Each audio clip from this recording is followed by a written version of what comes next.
The BBC's lineup for 2025 is strong. Some big names, a few surprises, and more variety than we've seen in years. There's new Peaky Blinders-like drama from Liverpool, a period piece about the drug scene in 1920s Soho, and yes, another Jane Austen adaptation, but this one actually has some weight behind it. A few of these shows are already getting great reviews. Others are flawed, but interesting enough to be worth a look. Here are 10 new BBC series that are worth checking out this year. First up, Miss Austen. This is a 4-part literary drama starring Keeley Hawes and Rose Leslie, and yes, it's BBC period drama to the core, but the hook here is genuinely interesting.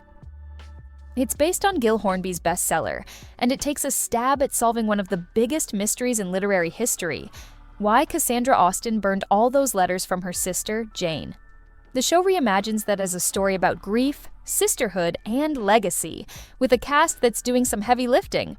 Hawes plays the older Cassandra, Sinead Carlson plays her younger self, and Patsy Ferran shows up as Jane Austen herself. It's set across 2 timelines and shot in a ton of gorgeous English locations, real-life countryside spots, manor houses, and villages that Jane and Cassandra actually visited. The attention to visual detail is top tier, with period-perfect costume and set design. You already know BBC doesn't cut corners when it comes to historical drama, and this one proves it again. Then we've got This City Is Ours, and this one's getting a lot of buzz. It's an 8-part crime drama set in Liverpool, starring Sean Bean as Ronnie Phelan, a gang leader trying to hold his crumbling empire together. James Nelson Joyce plays Michael, his longtime friend and partner in crime, who's been in deep for years, until he falls in love and starts second-guessing everything. His partner Diana, played by Hannah Onslow, gets pulled into the mess and things spiral from there. The cast is solid across the board. Bean's great as always, but Nelson Joyce really stands out here. If you saw him in Time, he was good there, but this is a level up. The show feels kind of like Top Boy or Peaky Blinders, but it leans more into the emotional consequences of the life, especially as Michael starts trying to get out while everything around him falls apart. It's totally bingeable. One of those rare shows that hooks you from episode 1 and doesn't let go. For something a little more traditional, Towards Zero is this year's big Agatha Christie adaptation, and it's looking like a solid Sunday night murder mystery. It's based on Christie's 1944 novel, and it's the last to feature superintendent battle. The story's set in 1936 at a coastal mansion called Gull's Point, where Neville Strange and his ex-wife Audrey are awkwardly spending the summer, alongside his new wife, a bitter cousin, a suspicious valet, a French con man, and a few other ticking time bombs. So yeah, you know where this is going. The cast includes Angelica Houston and Matthew Rhys, and it's directed by Sam Yates. It follows the success of Murder is Easy from 2023, which was one of the most watched dramas of that year.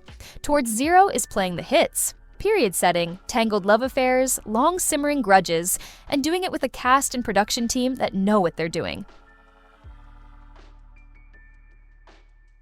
Next is Dope Girls, a 6-part historical drama based on the non-fiction book Dope Girls, the birth of the British drug underground. It's set in post-World War I Soho, and it digs into the real-life stories of women running London's underground drug and nightlife scene back when everything was chaos. Julianne Nicholson plays Kate Merrick, a nightclub owner trying to keep her head above water while providing for her daughter.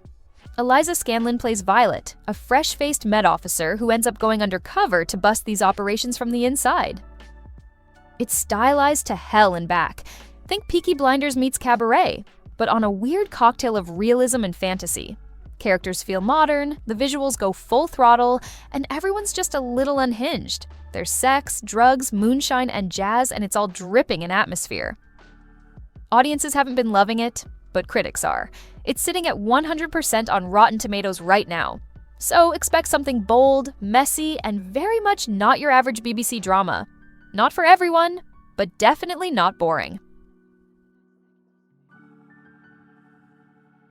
This one is the long-awaited Motherland spin-off focused on Lucy Punch's character Amanda. Post-divorce, she's been forced to downsize and relocate to South Harlesden while trying to raise 2 teenagers who are now in full chaos mode, complete with fake Instagram accounts, eco-anxiety, and casual underage drinking. Amanda's still Amanda, but this time she's dealing with a whole new layer of modern parenting hell. The show brings back some Motherland faves like Joanna Lumley and Siobhan McSweeney, and while it doesn't totally match the original's tone, it stands up well on its own. Some of the jokes are a little obvious, sure, but there are still plenty of sharp one-liners and brilliant little character moments. If you're a Motherland fan, just go in knowing it's not exactly the same, but it still delivers. Lucy Punch keeps the whole thing grounded, and honestly, Amanda's chaos is kind of the perfect material for a standalone series. This is a 6-part comedy drama based on Janice Oko's award-winning play 3 Birds, and it centers around 3 black siblings who are hiding a major secret. Their mom is dead. They're trying to keep up appearances and act like everything's fine, mostly to avoid getting thrown into foster care. It sounds bleak, but the show pulls off a really impressive balance of drama and comedy. Romola Garai plays their suspicious teacher, Ms. Jenkins, and musician Jamelia pops up as fake Jackie, a stand-in they bring in to pretend to be their missing mum. Things get even more complicated when their mum's completely useless drug dealer, Dr. Feelgood, moves in. What really makes this one stand out is the way it gives every character their own storyline, ones that don't always feed into the main plot, but still help you understand who these people are. No cardboard cutouts here. Everyone feels like a real person, which makes the emotional hits land that much harder. It's shot in Birmingham and the West Midlands, and it's honestly one of the more original-feeling BBC series this year. Written by William Mager, a deaf screenwriter from Sheffield, Reunion follows Daniel Brennan, a deaf ex-con who gets out of prison and reunites with his estranged daughter. But this isn't just a family drama, it's also a mystery thriller that slowly unpacks what really sent him to prison in the first place, and why he's hell-bent on redemption. Anne-Marie Duff and Eddie Marsan are both in this, and the show is set and filmed around Sheffield and Doncaster. But the big deal here is the representation. This series doesn't just feature deaf characters, it's created for and by the deaf community, which is something we just don't see enough of in mainstream British TV. And on top of that, it's still a solid emotional thriller in its own right. 10 Pound Poms is back for Season 2. If you missed the first one, the show follows a bunch of Brits who took up the post-World War II government scheme, offering £10 passage to Australia for a better life. Spoiler, it's not always better. Michelle Keegan returns alongside Faye Marsay and Warren Brown.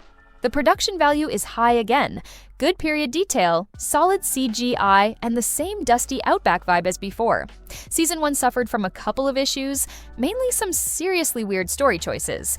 But the hope is they'll pull things back this season. The cast is still strong and the setting is still a draw, just hoping the writing tightens up.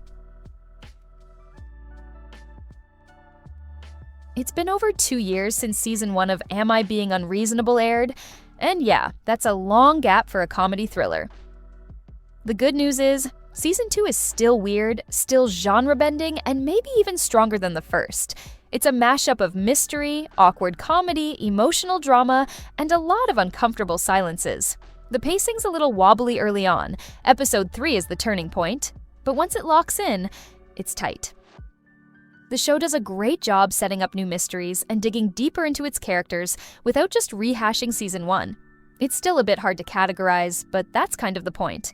If you liked the first run, this one delivers more of that same strange, clever energy. Last one, Video Nasty. Set in the middle of the UK's 1980s moral panic over dangerous VHS horror films, this comedy drama follows 2 Irish guys and 1 tag-along sister as they flee Northern Ireland and head to England, chasing down a specific banned horror tape to complete their collection. Naturally, things spiral into a full-on adventure mystery the moment they get off the ferry. It's funny, sharp, and full of spot-on 80s period detail. The chemistry between the 3 leads is great, especially the bickering between brother and sister, and there's loads of fun genre references throughout.